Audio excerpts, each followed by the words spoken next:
घर का हर व्यक्ति सो रहा होता है, शांति होती है तो भगवान का भजन भी शांति से हो जाता है। तो भरत जी जब प्रातः संध्या करते थे तो वो हिरण का बच्चा उनको संध्या नहीं करने देता था, उनका मोह हो गया। मोह शकल व्याधिन कर मूला। देखो तुलसी बाबा ने कितनी सुंदर रामचरितमानस के एक एक चीज, एक एक शब्द रामचरितमानस का ऐसा है कि तुम बांचते ही रहो। इसके असंख्य अर्थ है, एक शब्द के बहुत गुणानुवाद है, बहुत अनुवाद है। मोह शकल व्याधिन कर मूला। जिसको मोह हो जाता है परेशानियां घेर लेती हैं। शकल व्याधि फिर संबंधों में फंसता चला जाता है। अगर मोह हुआ तो संबंधों में फंस गया। इसीलिए संत महात्मा मोह नहीं करते। ठीक है महाराज हो गया, आगे रास्ता पकड़ लेते हैं, क्योंकि अगर वो दया रखेंगे तो मारे जाएंगे। मनीषणा संतना हितैषणा, हितैषणा संतना मनीषणा। जो विद्वान होता है वो कभी किसी का हितैषी नहीं होता, ये ध्यान रखो। और मूर्ख हितैषी होता है, मूर्ख हितैषी होता है, विद्वान हितैषी नहीं होता। ठीक है तेरे भाग्य में परेशानी है तो भोग, पूर्व जन्म में तूने ऐसे कर्म किए हैं उसके अनुसार ही तो परेशानी भोगता है। और विद्वान आगे की रास्ता ले लेता है। अगर उसकी सहायता करेगा तो वो भी परेशानी में फंसेगा।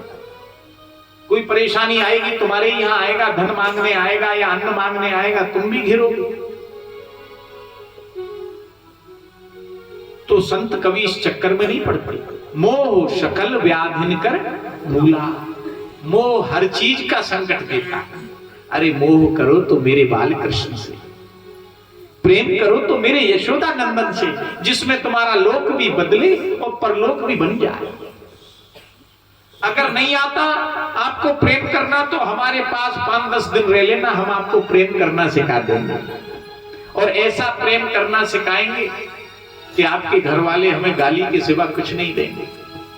अरे मेरे छोरा बाबा बना दिया। हम बहुत जल्दी रंगते हैं ऐसे लोगों को। ऐसी चुनरिया रंगे जो रंग कबहू ना छूटे। ऐसी रंग देते हैं हमारा रंग नहीं छूटने वाला है। तो ये कला हम ही लोगों में है। और ऐसो लगे ब्याज जी झूठ बोल रहे हैं तो 10 दिन रह के देख लियो, फिर देखना तुम्हारे घर वाले हमको गाली देते हैं या नहीं देते। बोल भागवत भगवान की। तो आज भरत जी को मोह हो गया। जो हिरण का बच्चा था वो वहां से बड़ा हुआ और अपने झुंड में चला गया। हिरण के बच्चे के जाने के बाद उनको मोह हुआ तो खाना पीना छोड़ दिया। उनका मन उस हिरण के बच्चे में लगा रहता था। अंतमति शाहगति। मरते समय जिस चीज में आपका ध्यान हो वो ही शरीर आपको प्राप्त होता है। राजा पंचजन्य को श्रीमद् भागवत में कथा आती है, उसको पंचजन्नी बनना पड़ा, स्त्री बनना पड़ा। जब भरत जी जब मृत्यु को प्राप्त हुए तो उनको हिरण बनना पड़ा। पर पूर्व जन्म का अनुमान था तो ना किसी हिरणी का संग किया, ना कुछ खाया, पेड़ के सूखे पत्ते खाकर अपना जीवन बिताने लगे और अपना शरीर छोड़ दिया। बोलो भरत जी महाराज की जय। देखो मन तो बहुत होवे कथा करवे को, पर करेगा जिस समय खींच ले जावे। और समय के अभाव से, और देखो अब की अधिक मास आ रहा है। अगर मेरे ठाकुर जी की कृपा रही तो आप आना शुक्र क्षेत्र या वृंदावन, 2 ही जगह कथा होगी और 40 दिन की होगी, जिसमें पूरी भागवत कथा आपको सुनाई जाएगी। 40 से 60 भी दिन हो जाए तब भी दिक्कत नहीं है। ये हमने संकल्प ले रखा है, भक्त भी हैं, जुड़ रहे हैं। ये 2 ही जगह हो सकती है, या तो वृंदावन या शुक्र क्षेत्र। तो तब भागवत पूर्ण होती है। तो आगे बढ़ते हैं। वो मोह में फंस गए। अब क्या हो, शरीर छोड़ दिया। तभी तो कहते हैं मरते समय भगवान का ध्यान करो, सब छोड़ दो। तभी तो मृतक के मुंह में तुलसा दल डालते हैं। क्यों तुलसा दल ही क्यों डालते? अरे भैया चले गए, इनके मुंह में तुलसा दल डालो।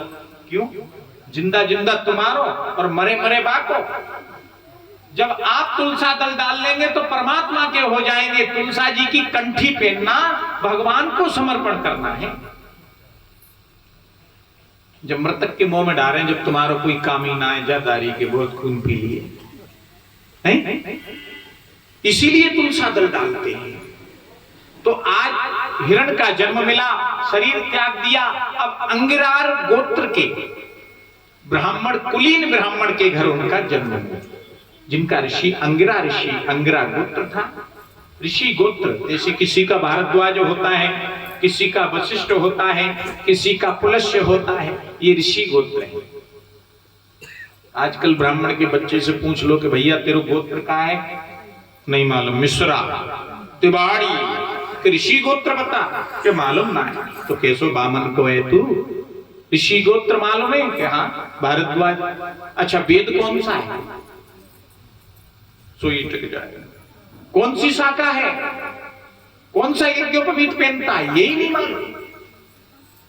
ये हमारे मथुरा की बनी है, बड़े चतुर है। जब ब्राह्मण भोजन करावे नहीं तो पूछते हैं, हम वृंदावन वासी सब पूछें कि भैया ब्राह्मणों को न्योता दे के आते हैं, दरवाजे पे आते हैं, सबको बैठा लेते हैं, राजभोग का भोग लगता है और पहचाते हैं। बोले महाराज नाम बताओ। कि अच्छा आपका ऋषि गोत्र, कि ये कौन सा पर्वर है आपका, कौन सा वेद है, कौन सा उपवेद है, और वो नहीं बता पाता तो कह देते हैं, दक्षिणा देते हैं, जाओ भैया भोजन नहीं कर सकते आप, ब्राह्मण नहीं। हम सब कुछ भूल गए। हमें एक ही चीज ध्यान रहा, हरे हरे नोट, नोट के सिवा कछु हमको अच्छो ना लगो। ऐसा कहा है कि कलयुग में 5 वर्ष के बच्चों को माया नहीं व्यापती है। सनक, सनकानंद, सनत कुमार, ये 5 ऋषि हुए, इनको 5 वर्ष तक माया नहीं लगती। अब कलयुग में 1 वर्ष के बच्चे को माया लग जाती है। वो पैसा भी समझने लगता है, चीज समझने लगता है, अपना पराया समझने लगता है। बहिर जो प्रकृति है वो धीरे धीरे उस बच्चे पर असर करने लगती है। 6 माह के अंदर बहिर प्रकृति का जो रंग है उस बालक के ऊपर आ जाता है। देव जो प्रकृति है उसको भूलता चला जाता है, और बहिर जो बाहर की जो प्रकृति है वो उस बच्चे को घेर लेती है। तो कलयुग में तो 6 महीना के बच्चा को माया लग जावे। बोल भागवत भगवान की। पर जो मायापति की शरण में रहेगा उसको माया नहीं लगेगी। और मायापति जी बैठो है और तुम जाकी शरण में हो तो तुमको माया ना लगेगी। पर जब मायापति को अपने घर ले जाना पड़ेगा, कथा में ना छोड़ के जाना पड़ेगा। अपने घर जाओ, अपनी बहन को सुनाओ, अपने बेटन को सुनाओ। अरे और ज्यादा अवस्था पाले, अगर पौत्रन को ब्याह गए हो तो पौत्र बदन को सुना।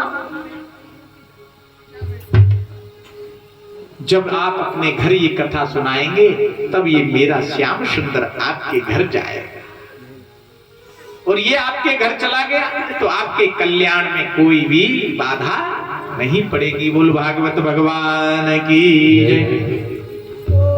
तो ब्राह्मण कुलीन कहते हैं अच्छे कुल को। विद्वान परिवार में एक जन्म हुआ, उनके भी 10 पुत्र थे ब्राह्मण देवता के, और सबसे छोटे पुत्र यही थे, और इनका भी नाम जन्मपत्री के अनुसार भरत ही पड़ा।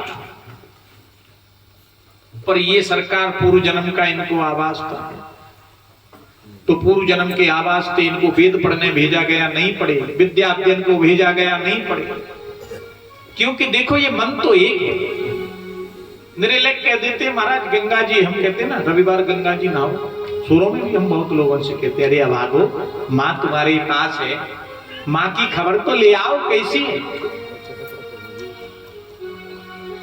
हम तो अपने दोनों परीक्षितों को गंगा जी ले गए थे, कथा से एक दिन पहले ले गए थे।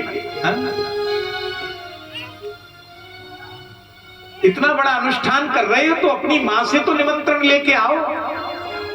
देखो जिसके घर भागवत जो जिसका पुत्र कराता है ना, तो ये समझ लो कि उसने तुम्हारे कुल को तार दिया। अब आजकल तो भैया ऐसे हैं कि छोटो भैया भागवत करा रहे हो, बड़ो भैया मोह बुलाए बैठो है। इतना बड़ो कर लियो है वाले। अरे तुझे तो खुश होना चाहिए कि तेरा छोटा भाई भागवत करा रहा है, तेरे बड़े बूढ़ों का उद्धार कर रहा है।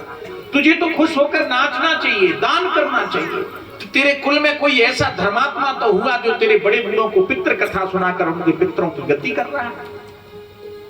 पर देखो मेरो ठाकुर जी ऐसा नाचा। अब हर कोई भागवत सुन के स्वर्ग में पहुंच जाएगा, फिर नरक को का होएगा। जिसे गाड़ी चलाने वाले की स्टीयरिंग उसके हाथ में होती है ना, जिधर चाहे उधर मोड़ देता है। तो ऐसे ही हमारी तुम्हारी स्टीयरिंग उस परमात्मा के हाथ में है, जिधर चाहेगा उधर मोड़ देगा। तो भैया ये तो भगवान है, इसकी शरण में आके तो सब भूल जाओ। बोल भागवत भगवान की। कबीरा मन तो एक है,